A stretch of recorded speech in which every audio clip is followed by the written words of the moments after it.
हाय, hello friend कसे आहात तुम्ही? आय होप सगळे ठीकच असतात.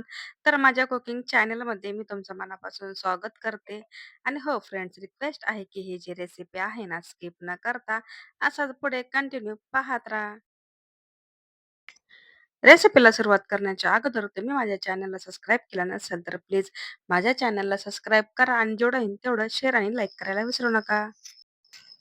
तर मी तुमच्यासाठी एक रोज नवीन छान-छान अशी रेसिपी घेऊन येत आहे. तर आजही घेऊन आलेली आहे. चला तर मग वेळ न घालवता रेसिपीला सुरुवात करूया. तर आपण इथं काय केले, जी शेंगा आहेत ना, म्हणजे वाटाण्याची शेंगा आहेत, त्याच्यामधले जी दाणे आहेत ते काढून घेतले ते. आणि आता ह्याला काय केलं, थोडंसं मी बॉईल करून घेतलेत, की जेणेकरून हे सॉफ्ट होतील. ऑलरेडी हे सॉफ्ट असतात, आणखी म्हणजे थोडे फार शिजून घेतलेत. आता ह्याला काय करायचंय, मॅशरने ना मॅश करून घ्यायचे ते. एकदम फार काय गाळ करायचं नाहीये, फक्त थोडे-थोडे असे जे आहेत ना, ते फोडून घ्यायचे. आता तुम्ही तर पाहूच शकता कशाप्रकारे मी काय करते, जे हे तर वाटाणे आहेत ना, ते एकदम मॅशरने मॅश करून घेतेय.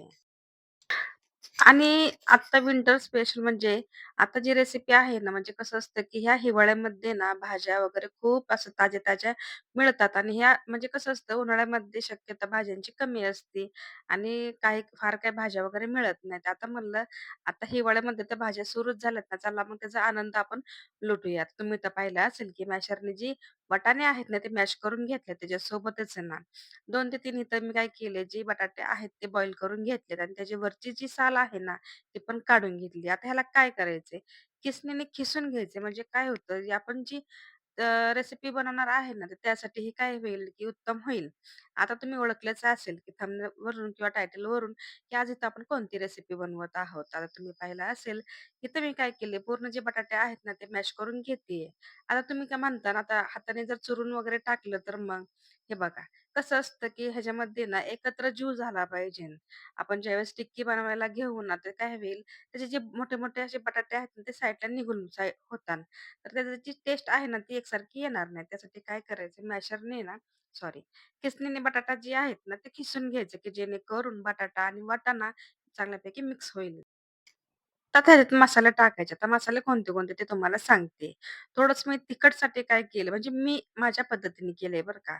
थोडंसं काय केलंय आपण ह्याच्यामध्ये ना काश्मीरी लाल तिखट अर्धा चमचा ॲड केलाय. थोडंसं काळं मीठ जे आहे ते इथे घेतलेलं आहे आणि जे चवीपुरतं मीठ आहे ते साधं मीठ पण ते घेतले. आता तुम्ही तर पाहिलं असेल, की आपण 1 चमचा इथे घेतलेला आहे. छोटा 1 चमचा ते मी घेतलेला आहे. चाट मसाला. चाट मसाल्याने तुम्हाला तर माहिती आहे फ्लेवर किती छान येतो. त्यासाठी मी काय केले चाट मसाला 1 चमचा घेतला. त्याच्यासोबतच ना 2 ते 3 चमचे ते मी घेतलेला आहे कॉर्नफ्लॉवर. आता हे कॉर्नफ्लॉवरमध्ये काय करायचं पूर्ण पीठ आहे ते मळून घ्यायचे पाण्याचा वापर न करता. आता तुम्हाला तर माहितीच आहे पाण्याला आणि वाटाण्याला खूप असं पाणी सुटतं तर ते बरोबर कव्हर अप होऊन जातं. आता तुम्ही पाहू शकता व्हिडिओ अजिबात स्किप केलेला नाहीये. ते तुमच्या समोरच आहे. ते मी काय केलंय तेवढ्याच पिठामध्ये तेवढंच बाकी काही सामान घेतलेलं नाहीये. ते मी काय केले, हे जी पीठ आहे ना, तर आपण काय करायचं पूर्ण एकसारखं जीव करून घ्यायचा. ह्याचा एक चांगला डो तयार करून घ्यायचा, की जेणेकरून आपली जी टिक्की आहे ना, व्यवस्थित होईल. तर तुम्ही तर पाहताच आहे, की मी कशा पद्धतीने जी पीठ आहे ना, एकत्र करून घेतेय. तर आपल्याला पाण्याचा आणि कशाचाही वापर करायचा नाही. फक्त आहे तेवढ्यातच हे पीठ मळून घ्यायचं, की जेणेकरून चांगल्यापैकी हे पीठ आहे ना, मळण्यात जाईल.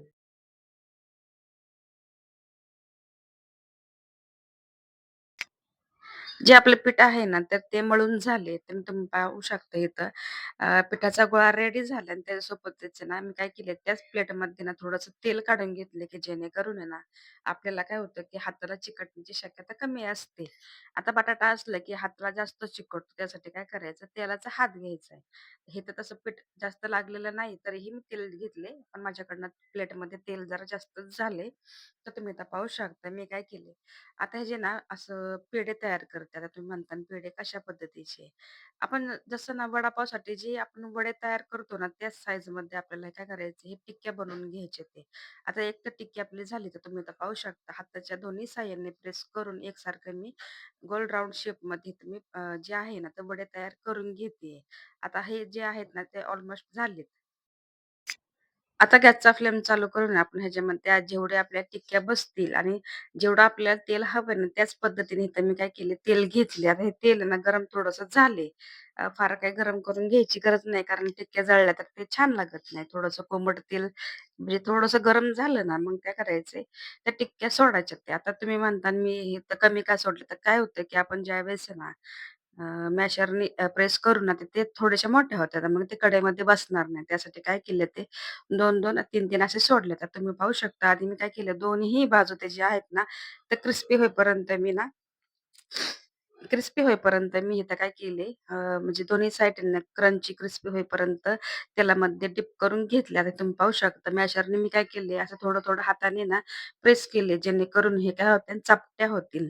आता चपट्या झाल्या तर म्हणजे काय होतं, की ही जी आणखीन जी साइज आहे ना दोन्ही म्हणजे जो दोन्ही बाजू आहे ना ते कुरकुरीत होईपर्यंत आपण तेलामध्ये ह्याला ना फ्राय करून घेणार आहोत. तर तुम्ही इथं पाहू शकता कशाप्रकारे आपल्या ज्या टिक्क्या आहेत ना, बनवून तयार झाल्या आहेत आणि दोन्ही बाजू जे आहेत ना, क्रंची, क्रिस्पी वगैरे झालेल्या आहेत आणि त्याच्या मधला जी हिस्सा आहे ना, एकदम मऊसूत आहे आणि हो, जशी ही टिक्की दिसायला आहे ना, त्याच्यासोबतच ही टेस्टला पण तशाच पद्धतीने आहे बरं का. खूप टेस्टी वगैरे आहेत. आता तुम्ही पाहू शकता ह्याच्यामध्ये ना, एक भांडं घेतले त्या भांड्यामध्ये त्या टिक्की मी ॲड केल्यात. आता ह्या टिक्क्या तुम्ही अशा पण खाऊ शकता बरं का. तर मी काय केले ह्याचे छोटे-छोटे तुकडे केलेत आणि ज्यावेळेस आपण चमच्याने ह्याच्या एक बाईट घेऊ ना, तर खरंच तुम्हाला ही जी रेसिपी आहे ना, तर खूप सुंदर लागेल. आता तुम्ही तर पाहू शकता तर मी काय केले, जे टिक्क्या सगळ्या आहेत ना, फोडून घेतल्यात, सॉरी तोडून घेतल्यात. आता ह्याच्यावरती आपण काय करणार आहे, दही ॲड करणार. आता तुम्ही म्हणता दहीची रेसिपी दाखवली नाही. तर सारखं-सारखं तेच दाखवायला काय काय म्हणजे हेच नाही ना. त्यासाठी मी काय केलं, आता म्हणलं हे दाखवलंच आपल्या आधीच्या व्हिडिओमध्ये आहे. फक्त दहीमध्ये साखर ॲड केली आणि त्याच्यासोबतच मी चटणी आणि हिरवी चटणी सगळी बनवून घेतली. चिंचाचं पाणी तुम्हाला तर माहिती सगळ्या रेसिपी मी तुमच्याशी शेअर केल्यात. फक्त 1-2 सोडून ह्या. हे तुम्हाला कशी वाटली ही रेसिपी तुम्ही पाहू शकता. ही आता मी काय केलं दही ॲड केले आणि दह्यासोबत आहे ना चटणी चिंचाची जी चटणी आहे ती ॲड केली आणि हिरवी चटणी पण ॲड केली आणि थोडीशी शेव ॲड केली. आता ही तुम्ही पाहू शकता. आता फायनली आपली ही रेसिपी कशी झाली? तुम्ही पाहू शकता. बघताच तोंडाला पाणी सुटेल का नाही. तर ही रेसिपी जर आवडली असेल ना, तर आपल्या चॅनलला सबस्क्राईब करा आणि व्हिडिओला लाईक आणि शेअर करायला विसरू नका. ज्यांनी माझा हा व्हिडिओ पाहिला असेल ना, त्यांचं खरंच खूप मनापासून धन्यवाद करते आणि हा व्हिडिओ मी इथंच सेंड करते. भेटूया नेक्स्ट व्हिडिओमध्ये. तोपर्यंत स्वतःची काळजी घेत राहा. सर्वात महत्त्वाचं खात राहा, आनंदात राहा आणि हसत राहा. आणि हो, आपल्या चॅनलला जेवढं होईल तेवढं शेअर करायला विसरू नका. आणि हो, जर रेसिपी आवडली असेल तर भरपूर लाईक करा. बाय.